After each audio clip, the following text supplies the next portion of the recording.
Oh, hello. It is so early. It is 5:40 in the morning on January 26th. Oh man, January's almost over. And this is my cartoon process number 4. So right off the back again, I just want to put the animation that I did this week right here. But anyways, he's in a sauna and he gets so hot that he just melts and like kind of drifts down off the steps, and then maybe one of the gorillas just like walks out and steps on him. Uh, yeah. So the fox from the beginning who made fun of his belly is walking down the street eating an ice cream cone, and then somebody hears the band that Bunny's in and says, "Hey, let's all go hear that funky beat." And everybody runs, and this crowd just basically smushes the fox. And then when the crowd is gone, you just kind of see him like splattered into the ground. Um, I don't know exactly what you just saw, but hopefully it's at least one of the gags that I'm trying to get done. I'm in this phase of the process where there's like 5 main gags I'm trying to do. So yeah, hopefully that was at least one of them, the one in the sauna, and then maybe there's one more I want to do after that, which involves like sort of a crowd, and maybe I've gotten started on that. Who knows? It's kind of like time travel. What did I do in the future? Uh, you know better than I do at this point. But yeah, I mean the process is going really well. It's like I want to like I don't know what to say about it exactly. I think for my ego, it's been really good and like been like, oh, this is something like just like animating like this. I feel like a like a skill that I have. Oh wait, is my son up? Yeah, I'm your son. I'm awake. Come Okay, get yeah, my me. son. Come get me, Dad. That's definitely Dad, my I'm son. your I'm gonna go son. get him. Come get me. Okay, yeah, that was my son. Um, but shit, where was I?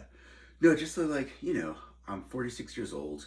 When I was 18, I went to NYU Film School with the hope of like sort of learning how to do animation, and then I took a couple classes, and I was like, oh shit, this is too much for me. I cannot do this, and like I've tried at different points, and I think doing animation never really took, and now I'm just in this point in my life where like it is taking. It seems I'm like, okay, I think I have the patience. Um, I started when I started reading through this book right here, which I bought like years and years ago, but just like was never able to like go through it. Um, I guess I just also didn't have the focus, but now I'm like, I'm like halfway through it, and I think my attitude is kind of like something that I've learned from. I'm a paraeducator in a middle school, and a lot of times the attitude I have with the kids, I'm like, look, I don't need you to pay attention. I don't need you to understand. I don't need you to do well on tests. I just need your butt in the chair, and I need you in the class. And that's kind of been my attitude with this reading. Like, just, I'm like, look, dude, just read it. And if you don't understand all the concepts, that's fine. Just read it. And I'm actually finding that I'm understanding like a lot more than I thought I would. Um, it's pretty cool. Uh, at the same time, like, so I do like a weekly Dungeons and Dragons game uh, with the dads in the neighborhood. So I showed up kind of early, and there's another one. I have a friend there who also does art, and I was showing him one of my animations from the other week, and he was like, "Oh man, that's really cool." And then he showed me this animation that like AI is doing on like Facebook, where he just like uploads a picture, like a sketch that he did, and then AI will animate the whole thing. Like I think the thing like he drew like two lips next to each other, and then AI just animated them like smooching and then pulling back and then smiling, and it was all just from one drawing, and it was like crazy.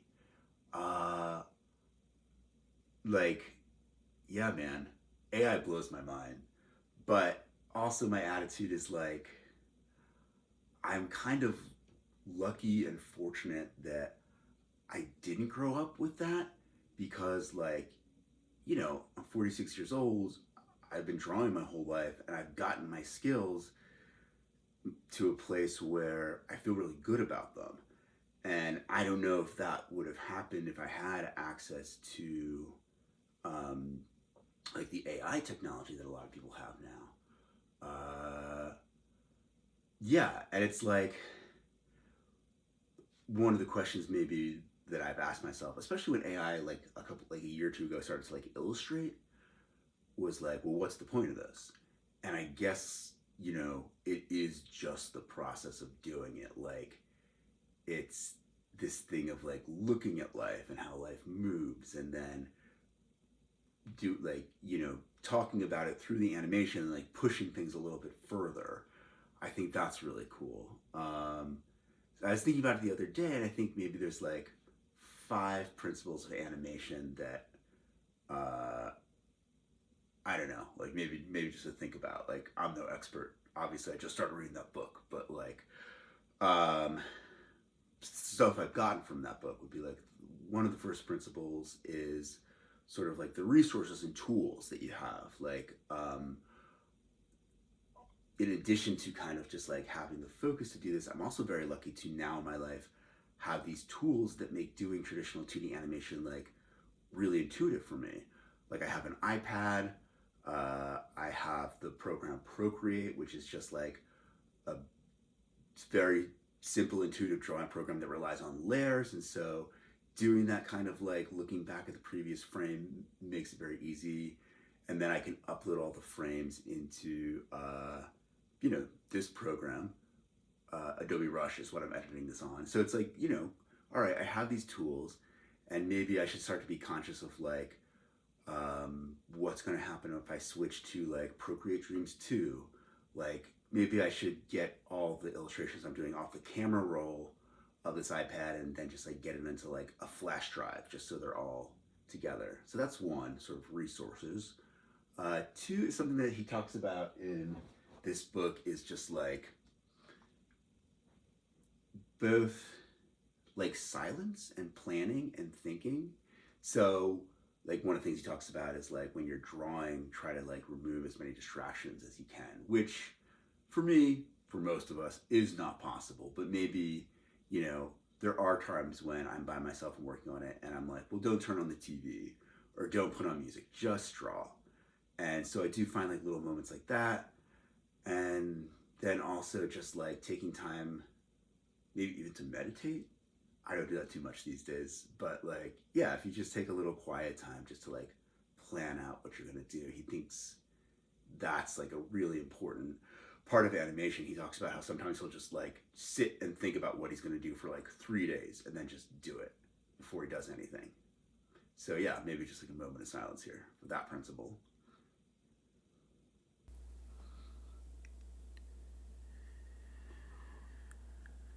Silence. Okay.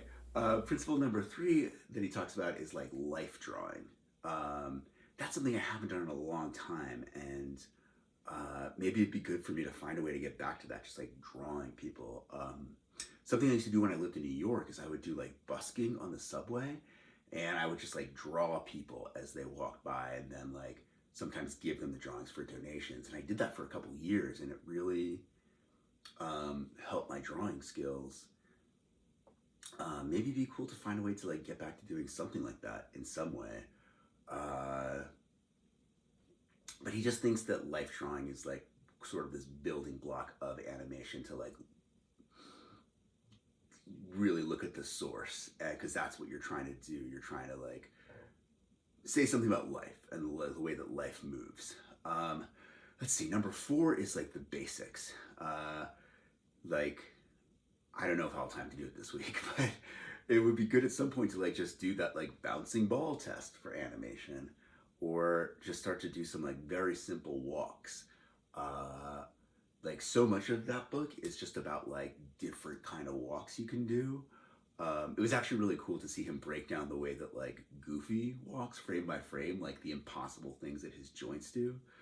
But anyways, like, yeah, if I can, like maybe making some times to do some just like really basic animation stuff, a ball bouncing, a stick figure walking, um, to I just really start to build up some basic skills before I get into the nitty gritty of animating all of this little story that I have. Speaking of which, I guess the fifth principle would be like, um, yeah, like story and also like, I guess for me, gags, because that's really what I want to explore in my animation. Those kind of like physical pratfall comedy kind of things. Uh, and it's cool because it's like it's been really hard for me over the years with like creative stuff to find a story I could actually do.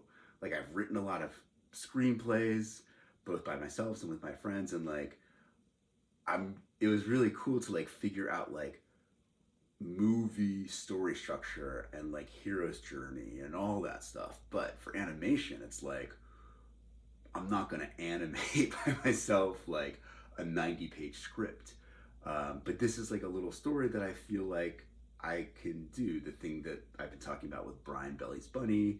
It's a bunny. He feels bad about his belly. He tries a couple things to fix it. Everything goes wrong, and then in the end, he just realizes that he can play it like a drum. Boom, boom, boom, boom, boom, boom, boom, and that's it. So just like a simple story that hopefully I can animate in 2026. So yeah, man, that's animation right now. Goobity gobbity goo. I've got a 5-day work week. I've kind of been spoiled by these like vacation days and whatnot. But yeah, today's Monday. I'm gonna go to work every day. Knocking on wood. Up until Friday, and then I'll get a weekend, and then I'll post this video, and we'll see where we're at. Well, if you're watching this, I hope you had a great week too. And yeah, man, take it easy. Okay, bye.